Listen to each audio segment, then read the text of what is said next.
It's Janae, aka the Party Queen, and I am here to bring you a very special episode. We are going to talk about the royal wedding of 2018 of Duke and Duchess of Sussex, Prince Harry, and Miss Meghan Markle. Yes, I actually watched the royal wedding. I'm going to give you my perspective on the decor and all the different things that were going on, trends that I think that are probably going to pop off from them. The importance to this and why a lot of people are kind of making it such a big deal about this is the fact that Meghan Markle is an American actress. She's biracial. Her mom is black. Me being a black woman and kind of growing up in, like all of us, seeing the royals and seeing the wedding of Kate and William, and then the child kind of knowing of Princess Diana, it was kind of cool to have this person who has a fairy tale type of story where she is a American. She had this windfall romance with one of the princes of England, and they ended up getting married, and she's actually been divorced before. I think for a lot of representation, we talk about that. Little girls are waking up and seeing her, especially women of color. I think it's such a great representation. It's something that needs to be seen.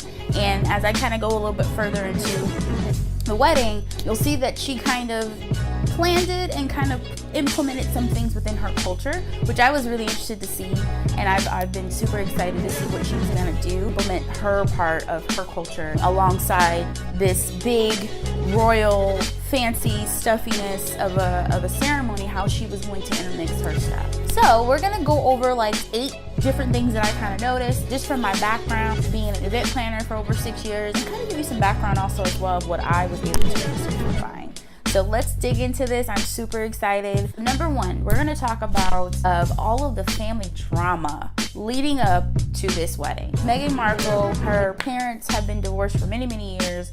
Her mom was the only family member that was actually in attendance to the wedding. Her dad actually was sick and wasn't able to come, and there was a lot of controversy with him and her half-siblings. They don't have a good relationship with her. They actually are in London right now. It's very petty of them. They're in London right now, but they're not actually invited to any of the festivities, and they're doing all these interviews and they're just talking really bad about Meghan. Seeing that and seeing how that's been played out in the public, and for her to then marry into a family that, you know, is the royal family and they are the ones that have to keep a certain image, it's just really like, this is a real person. And at the end of the day, she is marrying this man, but she's not necessarily someone who is of royal status. She's a regular person. I think that kind of makes her seem even more relatable. Looking at the wedding, Prince Charles actually walked her down the aisle, and there was a moment before they walked down the aisle that she kind of looked at him, and it was kind of a sweet, kind of like, hey, welcome to the family, and it just felt very warm. Okay, so number 2, we are going to discuss some of the style and stylistic choices that we saw within the decor and Meghan's dress and that stuff. So she chose to go with a designer from Givenchy, and her dress was very simple. And that kind of just speaks to the entire decor of the ceremony. The one thing that I noticed from the differences between Diana and Middleton's wedding is that Meghan's wedding was very simple, chic, and the way that they set them in the chapel, it was like almost like a family gathering. So normally when you see royal weddings, you think of ball gowns, you think of full-on dressed up, and for this wedding, it was really interesting that it just seemed a little bit more casual. It almost felt like, you know, these people were just dressed to just go to church. It was very interesting and kind of nice to see the royal family in an event this big to not have such the stuffiness that it usually feels.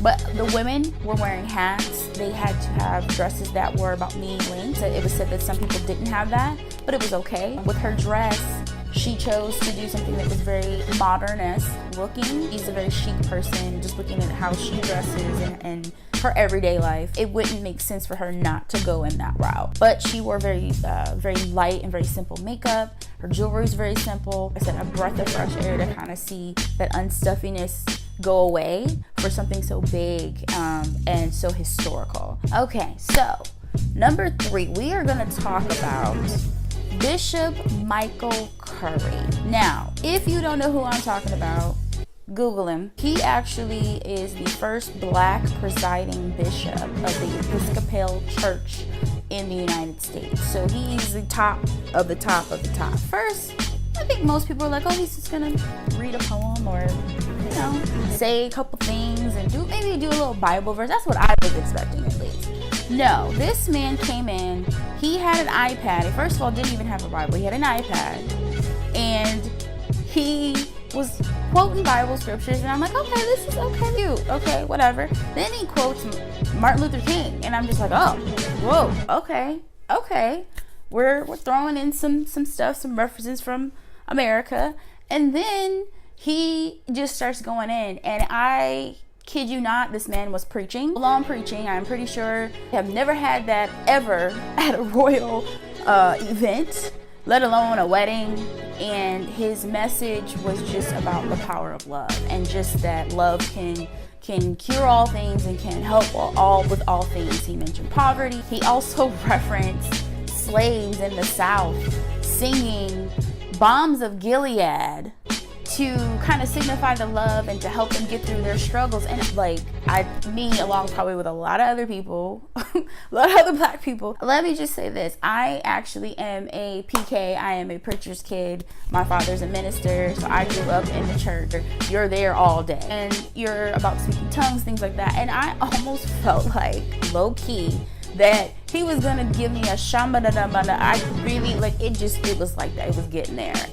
I was just like, okay, we are here. This is this wedding is. I said, I'm here for it. That was an amazing choice to have Bishop Michael Curry basically preach at the royal wedding. For sure that we have to talk about is the reactions of the crowd, because I have never seen so many uncomfortable white people in my life. Just looking at their faces and just how uncomfortable that some of them are. So number 5, what we need to discuss also as well is the Kingdom's choir, a gospel choir that actually sang Stand By Me, and it was gorgeous. It was beautiful. I was not expecting it at all to have a gospel choir within that crowd and at a royal. Again, a lot of this stuff is just blowing my mind, because when you go back and you look at royal wedding stuff, they don't do this type of stuff. So it's just so much fun and just so cool to kind of see this interjection of diversity and modern things within such an old society. It's just so cool. So cool. And then to top it all off,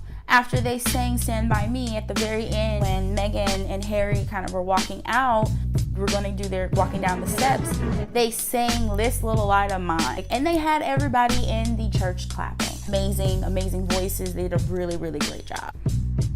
Make sure you catch part 2 of my Royal Wedding 2018 breakdown next week. If you like my page and want to know more about party tips and tricks, make sure you subscribe to my channel, Janaefrank Productions, and like this video. You can find me on Facebook at Janaefrank Productions, and follow me on Instagram and Snapchat at Janaefrank. Thanks so much for watching, guys.